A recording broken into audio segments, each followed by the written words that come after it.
तर मागच्या आपण व्हिडिओमध्ये बघितलं की उन्हाळ्यात लोकांनी काय काय काळजी घ्यावी. पण आजच्या व्हिडिओमध्ये आपण जे हाय रिस्क लोक असतात की ज्यांना ह्या उन्हाळ्यात जास्त त्रास होतो, त्या लोकांनी काय काय काळजी घ्यायची ह्याबद्दल आपण एक सविस्तर व्हिडिओ बनवूया. बऱ्याच लोकांचे विचार नाही ते. तर हाय रिस्क म्हणजे कोण, की जे लोक ह्या उन्हाळ्यात ज्यांना जास्त त्रास होऊ शकतो.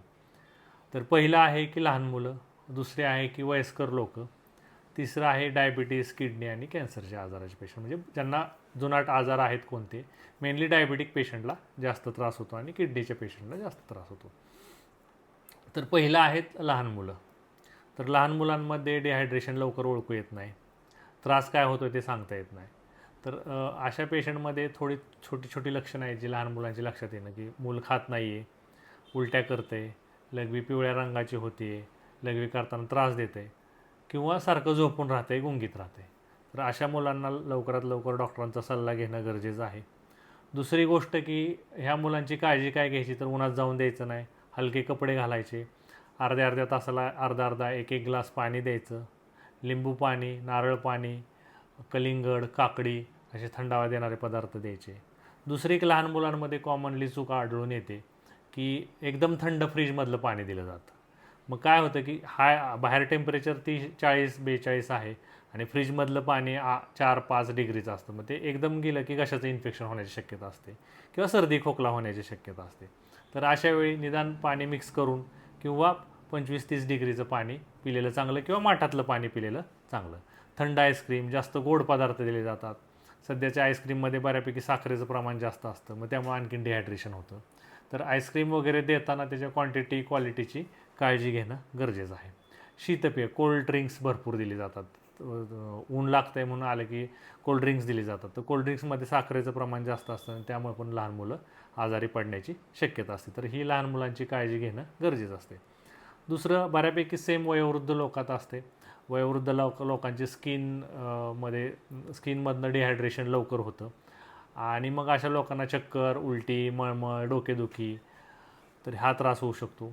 त्या पण लोकांनी सेम आहे की काळजी घेताना पाणी भरपूर पिणं, नारळ पाणी, फळं, सलाड ह्या गोष्टीकडे जास्त लक्ष देणं गरजेचं आहे. तिसरं आहे की डायबिटीस पेशंट किंवा बाकीच्या आजाराचे पेशंट, तर त्यांनी आपलं रुटीन चेकअप ह्या दिवसात रेग्युलर केलं पाहिजे.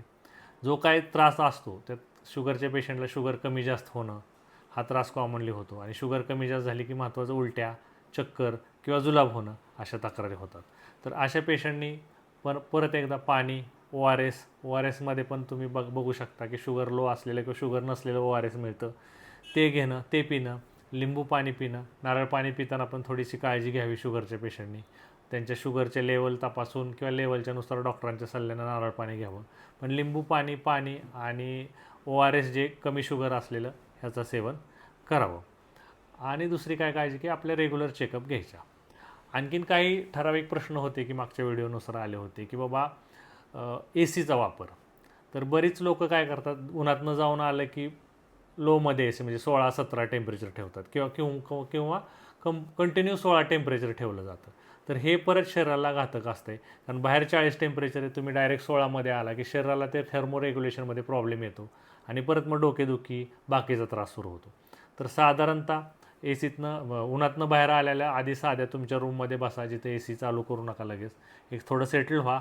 सेटल झाल्यानंतर मग तो ए सी चालू करून ते टेम्परेचर साधारणतः 25-26 अगदी 27-28 ठेवलं तरी चालते. जास्त कूल असला आणि बाहेर जास्त गरम असलं तर वातावरणातला एकदम शरीराला बदल जास्त टेम्परेचरचं झाल्यामुळं बरेचसे त्रास बऱ्याचशा लोकांना जाणवले जातात.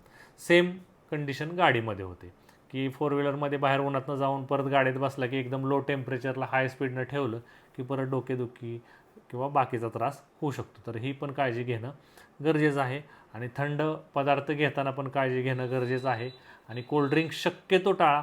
घरगुती नारळ पाणी, कोकम सरबत, लिंबू सरबत किंवा लिंबू पाणी कमी साखर असलेलं अशा गोष्टींचं सेवन करा. फळांमध्ये सर्व फळे घेतली तरी चालतील, पण त्याच्या स्वच्छतेची काळजी घ्या. कलिंगड, काकडी हे सध्या सगळ्यात चांगलं आहे, पण त्याची पण क्वालिटी तपासून घ्या. अशा प्रकारे मागच्या व्हिडिओच्या असलेल्या प्रश्नांची उत्तरं ह्यात मी बऱ्यापैकी देण्याचा प्रयत्न केलेला आहे. धन्यवाद. थँक्यू.